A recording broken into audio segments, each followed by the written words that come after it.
কিরে ভাই, টাকা যখন দিতে পারবি না তো নিস কেন বলতো? তুই তুই বললি টাকা দিয়ে দিবি, 1 সপ্তাহ কেটে গেল, টাকা দিসনি এখনো। তুই কবে টাকা দিবি তুই আমাকে বল। তোকে ফোন করলে তুই ফোন ধরছিস না।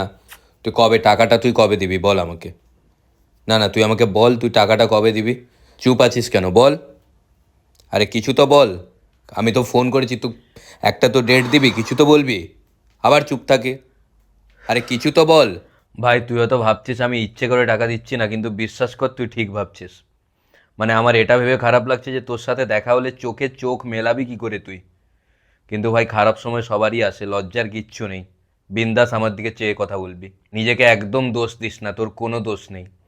তুই কি টাকা দেওয়ার সময় জানতিস যে তুই আর কোনোদিনও টাকা পাবি না? ভাই আমার কাছে যদি থাকতো আমি কি তোকে দিতাম না? বিশ্বাস কর নেই রে টাকা দেওয়ার ইচ্ছে। আমার টাকা নেওয়ার খুব ইচ্ছে থাকে, টাকা দেওয়ার বেলা আমার ইচ্ছে থাকে না ভাই। এবার ইচ্ছের বিরুদ্ধে আমি কি করে যাই বল? যেতে তো নেই, তুই জানিস। ভাই শোন না, তুই এতটা ওয়েট করেছিস, আর 1 সপ্তাহ ওয়েট কর। আমি কথা দিচ্ছি তোকে চাইতে হবে না, আমি নিজে থেকে তোর থেকে আবার চেয়ে নেব। একবার যখন বন্ধুত্ব হয়েছে ভাই, টাকা নেওয়াতে আমার কোনো না নেই। শোন না, তুই কি ভেবেছিস তোর 5,000 টাকাটা না দিতে পেরে আমি খুব ফুর্তিতে আছি? মন্দারমণি যাওয়ার কথা ছিল, ক্যান্সেল করলাম। এখন কোথায় আছিস? এখন দীঘায়। দীঘার সেই হোটেলটায় রে, যে ওপরে যে সুইমিং পুল আছে না, সেই হোটেলটা। বাড়িতে থাকতেই পারছি না ভাই, এত কষ্ট। খেতে পাচ্ছি না।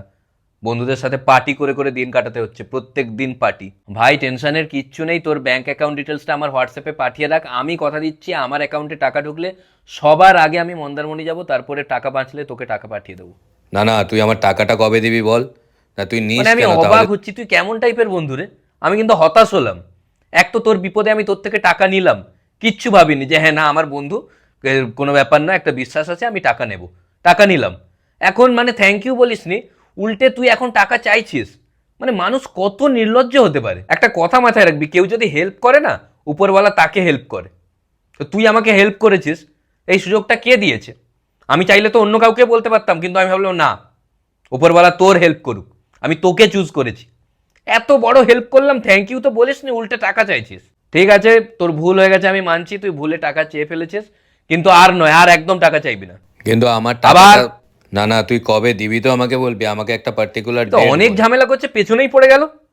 দেখ ভাই, আমি বলতে বাধ্য হচ্ছি, নেক্সট টাইম কিন্তু ধৈর্য না ধরতে পারলে টাকা দিস না। মাত্র 1 সপ্তাহ হয়েছে, তাতেই এরকম করছিস। 1 বছর ধৈর্য ধরতে গেলে কি করবি? মাঝে মাঝে তো এরকমও হয় যে ধৈর্য ধরার পরেও টাকা পাওয়া যায় না, এটাই সেই মাঝে মাঝে। মনে রাখ। মানে কি অবস্থা হয়ে গেছে, দুনিয়া কোথায় চলে গেছে।